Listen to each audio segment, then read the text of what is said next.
gas prices, bread prices, food prices. I sometimes feel like there is no hope, but I know somebody who has lots of hope. And that is my friend, Kylene. And that's what we're going to talk about today. Hope in a hard, troubling time that really can be joyful.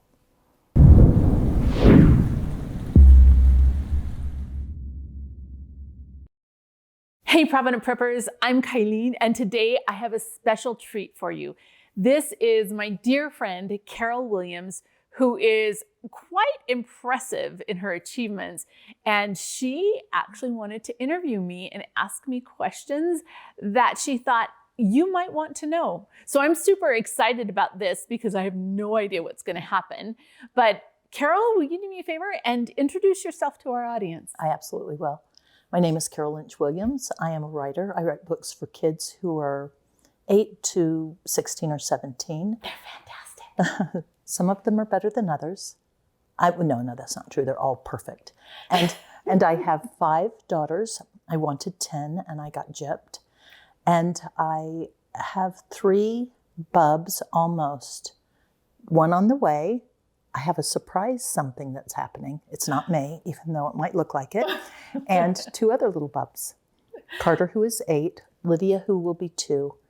A baby in October or November. And then something else. Oh, know, that's right? so exciting. Okay, grandkids are the best. Because we can sleep through the night and still love on them and spoil them, and it's not my problem, it's yours. You know, I do have one of my little grandbubs lives with me. I actually don't like the word grandbub. My little bub lives with me. When he was about 2 years old, he came up to me one day and he said, "Hey, bub." And then I knew that was going to be my name. But I really like being with the grandkids, and I would love if they all lived with me. Every once in a while, Lydia will spend the night, and when she does, I'm so bad at this. Her mother's like, "Put her to bed at this time," and as soon as she goes, I pick her up. She comes and gets in bed with me, and then I tickle her belly all night long. So I'm excited about this. I'm excited because I think often about what you do. And I wonder for the audience, but most especially for me, because it's always about me, that what can I learn from you? And these are questions that I have as somebody who's been prepping sort of for a long time. When I got married, we got 3 gifts, some candlesticks, one other thing, I can't remember what it was, and somebody gave me a 25-pound bag of wheat. And I remember when I got that, I was like, what am I going to do with this? What is this and why? But over the years, I've slowly been learning. And then to move here and to become friends with somebody who is so well known in this and who really understands, I'm thinking, what more can I learn? So it's really selfish for me because I feel like, I kind of want to know about the beginnings and whatever. So I've written all my questions down. They are in no order. I'm apologizing in advance. My first question is, why? I have a lot of whys. Why do you do this? But even going back, what was it that first moment when you thought, this is what I'm going to do? So I'm interested in that. It's actually a very interesting story because I have always felt very prompted that I need to be able to take care of my family. And so I always had a little bit of food storage and, extra stuff in my pantry, but it wasn't until I married Jonathan and his passion for this. He just felt so strongly that he needed to take care of his family. And sometimes you'll hear him tell that story, but it was very much divinely inspired. And we have a prophet of God who has told us that we need to be prepared for all of the challenges that are going to come. And if you read the scriptures, there's a few that are pretty intense. And then it just kind of evolved. And we were on the board of directors for the American Civil Defense Association. Okay. And I was the editor for the Journal of Civil Defense. And so I rubbed shoulders with a lot of really cool people. And then, Jonathan was able to retire because he'd put in enough time for the federal government. And then I had always wanted to go back to work because before we were married, I managed a couple of health centers for IHC, and I really loved the career thing. I loved working, but we decided that I would go back to work at a different place. So I went back to work at a power plant, but then I have MS and I could not maintain a full-time regular job. My body just, it wouldn't do it. And so Jonathan, he was going to have to go back to work. And then one day he came to me and said, you know what? I don't want to be chained to a desk chasing somebody else's dream. I want to chase my own. And so I just jumped on board with his passion. I had a lot of experience. And the only way we've been able to feed our family, because we have 11 kids, is because of food storage and making everything from scratch. And so we'd practice this lifestyle this whole time. But now it was time to get serious and share it with the world. So when does that happen? What year did you start, do you think? When you began to do this kind of thing where there's a camera pointed at you? Our first video that we released was actually 2007, but it was just a silly little flip video that we put out there. We officially started our business in 2006, and we went and did presentations all over the place, and that's when everything with TACTA came. But we got serious about YouTube. The book was 2014, and then we got serious about YouTube in 17, 18. Do you think beforehand you maybe knew that there was something like, you're going to take care of your family? That's most important. You love your family. You want to be able to do that. Oh, absolutely. That is absolutely what we're about, right? It's all about the family. But do you think then maybe there was an inkling that this is where you were headed before Jonathan? But I'm kind of interested in that because I had no idea. I thought, oh, Kylene's done this all on her own. And Jonathan's been like, but it's his dream. I love that. I love that. I am just the power, the force behind it. Okay. It's funny because I don't think so. Oh. I don't think that I ever felt that way. I remember one of Jonathan and my earliest conversations when we were just newly married, talking about our dreams. I said, I'd really like to write a book. Yeah, as far as this goes, no. Yeah, I love that he's part of that because oftentimes I think, and I have a friend who's struggling financially and she's really gung-ho on trying to get better and get all of this. And her husband's a little bit more like, we can work harder, we can do more. The two of them need to really be together. I often feel like it's one, not both. So I love that it is both. But you have to recognize too that Jonathan's vision of doing this and helping people, his original thing was that he was going to travel into people's homes and they would have to be wealthy people because that's all that could afford to pay him, right? And he would take their situation and just help them do exactly what they needed to do to get prepared. And for me, who has a background in business, I'm like, it's not going to work. There's no way that's going to work. And you have to ride the tides where our world, it's all social media. Both of us did a lousy job on our first videos, but Jonathan always looked like he was going to throw up. He hated, now it's okay, but he hated being in front of the camera, hated it. But this is the only way to get the message out. And as we talked about it, he could spend an entire week and only help one family.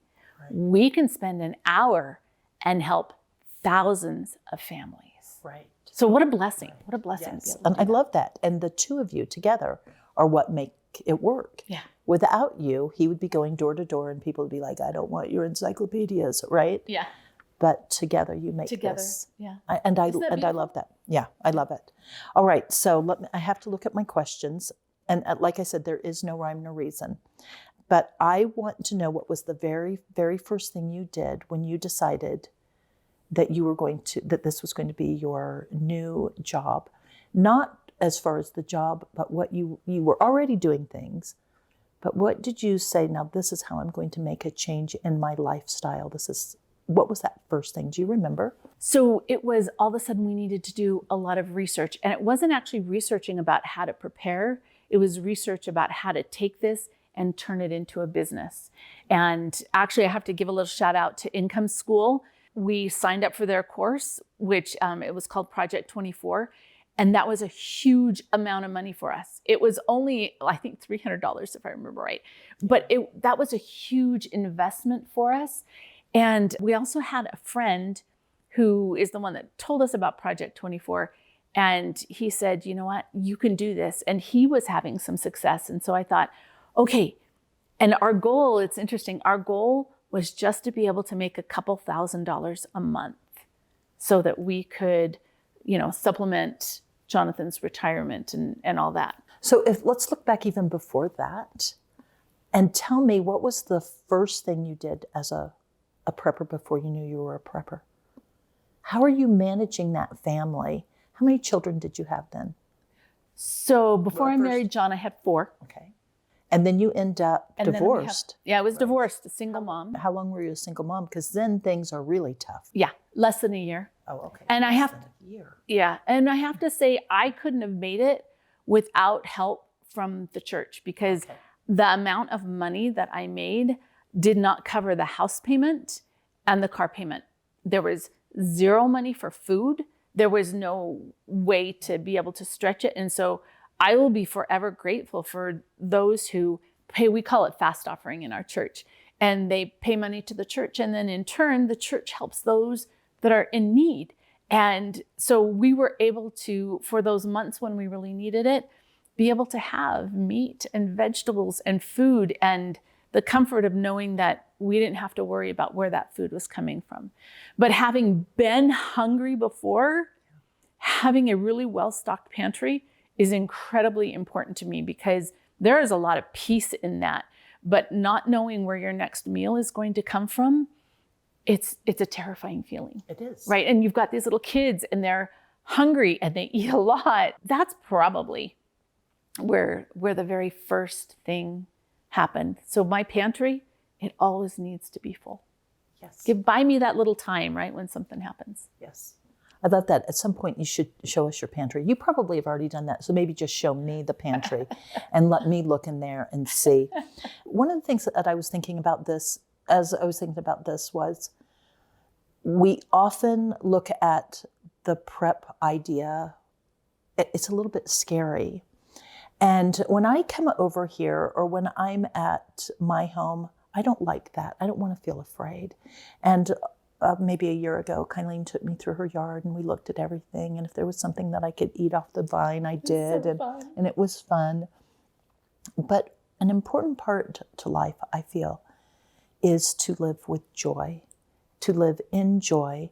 And having come from a turbulent childhood and etc., I'm often nervous and afraid. And I think it gives me a lot of things to write about, but it's not a pleasant way to live. And so how do you find that joy, and how do you let it be a part of everything? And I know you're going to say God. Yeah, I am going to say You're God. going to say God. And I want to hear that. And then I want to hear how you work out what God wants you to do. So where you are a part of it as well. Interesting. So joy, for our listeners or for those who watch us a lot, you'll know that I actually like to live in joy. That is really important to me. I recognize that there are tough things, but I choose to do everything that I can do and then turn it over to God and just love life. He has a plan for us, right? And whatever that is, I'm really okay with it. I find great joy in growing things in my yard and in preserving the harvest. You know how fantastic it is when you go out to your garden, you've grown all this food and you cook it up and you sit down with your family and all this is food that you have produced, of course with the help of God, but wow, there's just this beautiful, joyous feeling. And then when it comes to fear, I just choose not to live in that mode of fear because it doesn't make me happy. I have no control over it. So for instance, when you came, you saw our new security door. And that security door means that I can open my front door.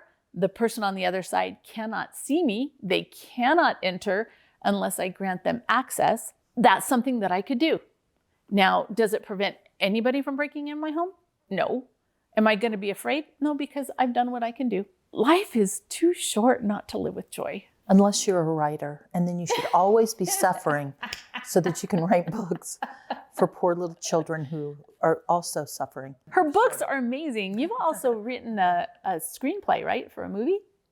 Yes. No, I wrote a book from a screenplay. Oh, okay. The other way around. But I've had a couple of books that were supposed to be movies, but never were. So now let's think food storage. Let's think of Carol 25 years ago. What is the first thing you would tell me to do? Buy an extra can of whatever it is you eat. Right? So a candy bar. A candy, okay. No judging here. Okay. If a candy bar is what you want, then you need to have 2 candy bars so that you always have a backup candy bar. But just buy a little bit of extra, whatever you can. But make sure it's something that you eat. So if you have $5 extra a week, buy food that you eat and you can put it in your pantry and just start stocking up that way. Okay, so you would just do 1 can. You would say to somebody, just 1 can. And then what's the next step? Another one. Yes, so. And another one. Right. So and another one and another one. And before you know it, it's all good, right? You've got this wonderful basic pantry that's full of foods that you can eat. Well, okay, maybe I'd tell you, learn how to cook with it. Okay. Learn how to cook with the basics. If you know how to bake bread or rolls or even cornbread, anything from scratch, you are so far in advance from anybody else. So this right now, we know that prices have escalated. Crazy. They're very, very high. I read something like, I can't even, their numbers, so I don't remember. I just remember thinking, oh my gosh, what are we going to do? And what are we going to do if we're a brand new? We're struggling right now. You know, we go to the case lot sale and a no-name brand can of corn is 90 cents on the case lot sale. Yeah, well, before we'd get those for expensive. 50 cents, right? And again, you would say the same thing. So are you saying cut in other places or what would you? Well, and it all depends on your budget, right? If you are going to get a $10 coffee once a week, or every morning, I would say, you know what? Cut that out and take that money and put it into buying some good resources. Would I buy emergency kits that somebody else has made? No, I wouldn't. I would buy an extra bag of flour, right? An extra bag of sugar. I would be buying those basic things because that's what's going to help you beat the inflation, for one thing, and keep your family fed. It was really interesting. We took a couple of our kids out to dinner the other night, and they wanted to go to this pizza place that we've never been to. And so we were just going to go treat them.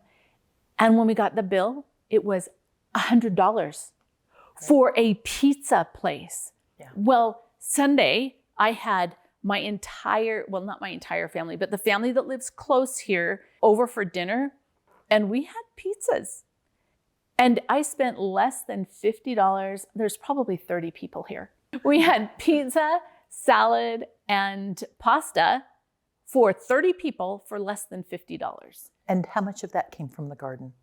Okay, so I make this pasta sauce, my homemade pasta sauce, which is to die for. And the majority of it is all from the garden. It's bottled tomatoes and all kinds of spices. And it actually has carrots and zucchini and all kinds of stuff. And if you taste it, you wouldn't know like that it had all those vegetables in there. Everybody that tries it is just like, oh, this is so good. I have 2 more questions that go along with that. Okay. So that was the advice for the person who is just beginning. What about for the person like me who's been doing this for a while, who has food, who's trying, who you know, after 4 or 5 years bought a freeze dryer that she just took out of the box? You know, what would you say to somebody like me? Other than don't be afraid. Don't be afraid. I need to go back to the other question first. That young person who just doesn't know what to do yet, come find somebody to nurture you and to mentor you. I would be so happy to do that. There are so many people that have so much good experience that can, you know, you can go and you can learn how to cook from them or you can learn how to can from them. So find somebody to mentor you because that will make all the difference. And now for you, Carol, I would say be careful not to heap too much on yourself. You are already providing for your family. You have this amazing career, and sometimes it's super hard to do everything that everybody else expects of you. And you really have to look in, because sometimes it might be better for you to stop and get a hamburger than to cook a meal from scratch, right? And you're doing all the right things, but don't be afraid to let somebody like me come over and help you set up your freeze dryer. We would so be happy to do that, because you will find that you love freeze drying. And then you're continuing to stock stuff. You know how to cook things from scratch, right? You have practiced this. You have done this all your life. So just making sure that you have those ingredients there, that is the most valuable thing that you can do. Yes, cook with it as you can, but take that monkey off your back. Don't feel that you have to do everything that everybody else does. This is my full-time job. And so you might look and say, oh, she does so many cool things. Well, this is what I do every day. What are you doing every day? You are teaching all these kids how to write, and you're writing these books, and you have this amazing career. And when you do things like that, there's not a lot of time for other stuff. So just cut yourself some slack. And that goes for all of you who are like me. I'm not telling you you don't have to do it. You need to get prepared. But once you have that, and as long as you continually add to that, you're okay. I think that that's really interesting, because I find often that I don't have time to go in and make everything from scratch. You know, I have one day a week, which I try to devote to God. That's my free day. And, you know, I don't want to be doing food prep on that day. I don't want to be doing that kind of stuff on that day. And so it's kind of an interesting thing for me in the place that I am, and where I think a lot of single moms are, or bubs, you know, where a lot of us are, is that we are trying to find those hours where we can, you know, let's make a loaf of bread. Let's do this one thing. And as I have been working in my little garden, where I've taken inspiration from Kylene, and I've been trying, and one of the reasons we moved here is so that I would have a tiny bit of land, so that I could do these things. And every single time I have brought in my one little summer squash and then cut it up and cooked it in delicious butter. Yay! I've been so excited. Yes, There's such a wonderful, beautiful thing about it. Yes, go ahead. No, I cut it you off. is. It's just beautiful. It is. It is really beautiful. Okay, so now we've talked a little bit about the beginner, the medium. What about somebody who is like you, who has a lot of, you know, they have their food storage, they're rotating it, they have a way to heat their home, they have all of these different things. What would you say to them? We have a responsibility to mentor and to love others and to help take care of people. You know, I had a comment the other day that actually brought tears to my eyes. We have this amazing solar backup system for our house now. So all of these lights that you see, it's all being run off of solar power, and we have this backup. And this person said, so nice for you, but what about all your friends and all your neighbors that are going to be suffering out there? How do you feel about that? And I'm like, wait, what about us ever made you think that we would not be helping others, that we would not be blessing the lives of others? We believe very strongly that the reason why God provided this for us is so that we can help others. I just think that's really important. If you show up at my door and you intend to cause harm, that's not going to end well for you.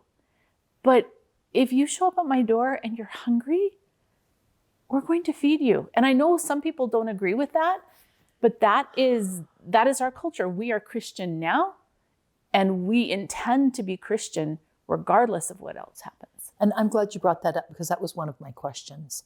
And when we were talking a little bit before we started recording, it was a lot of preppers. One of the things that they're doing, like, you know, come and see my arsenal, come and see this. And I have like 3 bullets, and I don't have a gun. So I don't, you know, what am I going to do? And it goes back to that idea of joy. When you live in this place, so let me interrupt that and tell this story. When I was a brand new mom, a brand new wife, a brand new mom, my next door neighbor said that no matter what, he would never, ever, ever help anyone if they needed food or whatever. And he was kind of sort of telling everybody in the neighborhood that we were on our own. And I thought, so interesting that you would watch people around you that you thought that you thought were your friends and let them go without. And what a lonely place it would be to only be your family. If that's all that's left, what good is that? I remember thinking that. So there is no joy in that kind of life. There is no joy in that kind of living.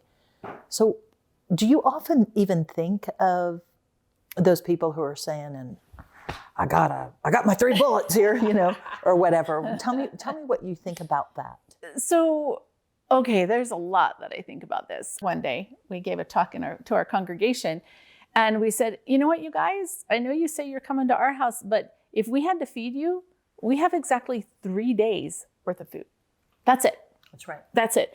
And so it's not going to be here. We encourage everybody to be self-reliant, and then you have to kind of take the consequences that happen if you choose not to be, because there just aren't enough resources to go around. Now, we had a mom at our local elementary school say, we don't need food storage because we have guns and we will take what we want. I've heard somebody say that too. That thinking just makes me crazy, because I think, okay, how is that going to end for you? Because quite frankly, in our little town, it's just not going to work out well. But if we band together, if we help take care of each other and we prepare together, there's nothing that we can't accomplish. Okay, so we now know those for the baby, the toddler, and then the mama. We kind of know everything that we should be doing. And I love that idea of helping. And I think even as a beginner, we can help. Yeah. We can join with other beginners and say, hey, what can we do together? How can we figure this out? How can we do this stuff? I think that is very exciting. And not only that, but if you are a gardener and you have somebody who wants to come learn, well, I'm not as strong as I used to be, right? And so it's harder, but that young person has a lot of strength. And so together, we're able to accomplish all of it, right? And sometimes if you're a little old grandma and you are living alone, just that company of having somebody come and want to learn from you can make you feel so important and so loved. So never think that just because you're asking somebody for help, that you are the only one benefiting from that relationship. It's all about relationships. Yes. Also, when you write a novel, it is always about relationships. So there's a writing hint for everybody. But interesting, isn't it? It's about the family. It is about relationships in most everything that we do. It's so interesting how Father has prepared and made this very similar to what we had before we came here and what we will have when we leave. Okay, so I have some simple questions. If you had 3 things only you could store, what would they be? Food-wise? Food-wise. Or water. Okay, we got water. Is that the most important thing, do you think, water? Yes. And just because you can only live 3 days and you're gone, I could live for several weeks without food. It wouldn't be nice, but I could do it. Okay, so you're going to laugh, but I really would say chocolate. It's got the calories. But it doesn't have a shelf life that's really long, right? Actually, if it's plain, and I'm talking plain chocolate, no nuts or anything in it, just plain chocolate. Like, say, chocolate chips, those will store for a good 10 years, unless you get them hot, right? If heat or freezing, then it changes, they'll bloom. But other than that, I would store some chocolate. I would probably do wheat. And one of the reasons, even though I have a gluten issue, yes, the wheat is so high in nutrients. And if the sourdough bread methods, if I through natural yeast let it ferment, then it doesn't bother me. But that amazing nutrients is there, and the shelf life is so long, 30, yes, 40 years. It's a really, really long time. And then the other food, what would my other food be? Probably oats. I would do oats because they are so versatile. They're easy to prepare. They're high in nutrition. But I hope I never just have to do 3.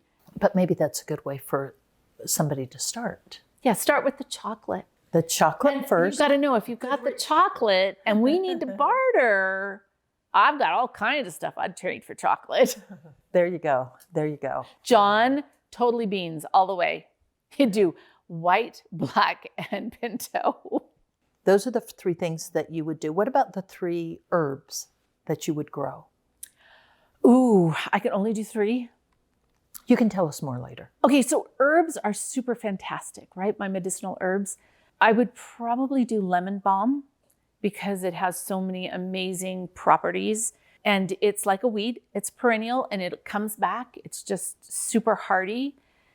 I would do mints because and lemon balm is actually sort of in the mint family, but I would probably do a nice strong mint like a peppermint. Again, it grows like crazy, all kinds of medicinal properties.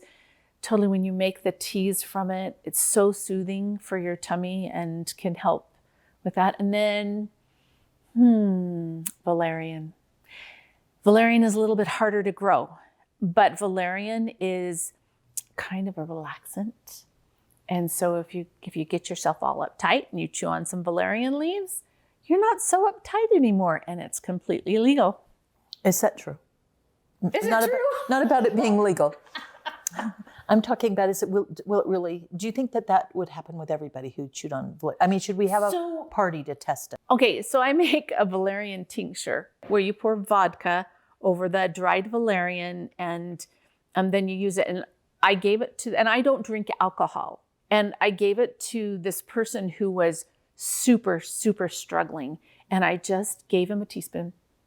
And it was a few minutes later and I said, how are you feeling? It was probably 20 minutes later. How are you feeling? And he said, I've got all the benefits of drinking with none of the side effects. I thought that was really interesting. I am not giving medical advice to anyone. That is just what I use it for. And seriously, if I chew on a few leaves, it kind of helps me. Valerian is definitely one that I would want to have, but it is harder to grow.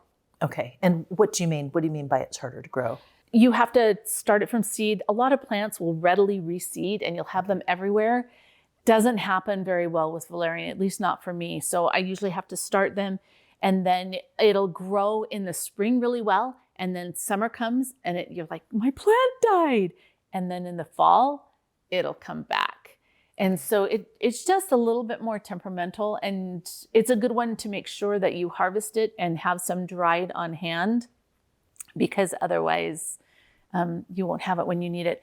There is a relaxing tea that is at the market. I think it's one of the Mama Bear ones, and it's got valerian in it. Yeah. So you don't have to grow it if you want to store it. Now, 3 things that you would grow. Let's not say trees, but you probably aren't growing your wheat, right? You're probably not. I did try that this year. Did you? Mm-hmm. And did you get a bushel? I didn't. Okay. I brought it up until the time when it started taking over. And I'm like, okay, I know that I can grow it with 35-year-old wheat. And then I gave it to the rabbits. Okay, so what would be the 3 things? You said the 3 oats, you probably aren't growing those. Not growing right? Oats, yeah. So what would you grow in your garden? 3 things. 3 things. Okay. And this might be kind of strange for you, but the first one is beets. Okay. Beets, they just produce like crazy here. Okay. And I can eat the beet greens as well as the tuber. And in the winter, like right now, I have beets out there. They're gorgeous. But as soon as the frost comes, we'll cover it with these big bags of leaves. And all winter long, we can harvest it, which means that we'll have fresh food all winter long. And it's good for your heart. Beets are really good for your heart. Beets are good for so many things. Yes, and you don't want, that is not medical advice either, but they are. And I just thinned them. And so I had 2 big buckets of beet greens. Well, nobody can eat that many beet greens at once. So we just washed them up and we chopped them all up. And most of them we freeze dried. Some of them we dehydrated because I didn't have room in my freeze dryer, but they were gorgeous. And now I can add them to smoothies. Right. I can, there's so many, I can put them in baked goods, whatever I want. I can make beet greens with them. But now they're shelf stable and they're okay. So definitely I would grow beets, cherry tomatoes, not regular tomatoes, but cherry tomatoes. It seems to me that you produce so many more with the cherry tomato plant, and they're just something you can go out there and you just pop in your mouth. One of the things about most cherry tomatoes is they will readily reseed. So if I you, didn't know that. yeah, so if you don't, you need an heirloom variety, right? But if you just let them drop on the ground in the springtime, when it's time for tomatoes to grow, a lot of times they'll just start growing back. So that's another, I like things that are like that. Well, that they take a lot less work. And then I would do potatoes. And potatoes, the reason why is because they really are easy to grow. And if you leave a few in the ground, they just grow back the next year. This year, we've got them planted all over our yard. We just had a bag that went to sprouted and we weren't going to eat them. And so we just planted them everywhere. And next spring, even without us doing anything, those potatoes, they'll come up. They're good for you. It's a good survival food. Yeah. We just planted potatoes. I just tried it. And we did them in a container to see if that would work. And we did not get a large crop, but they were far better than anything I've ever eaten from the grocery store. Isn't that interesting? They were so delicious. Isn't that interesting? Really, really good. They looked weird. In fact, a lot of the stuff that I've grown would be in the Misfits marketplace. Okay. But they're so delicious anyway. They call it what? Ugly vegetables? Yes. But, and even some of the apples and stuff from my tree, they wouldn't make it to the supermarket, but they're so good. They're so good. I love that. Okay, so your 3 perennials. Perennials. 3 categories of perennials. No. So strawberries would definitely be one. The ever-bearing strawberries, while they don't produce really well in the summertime, they do a fantastic job both springtime and fall, and they just always come back. So I would definitely do strawberries.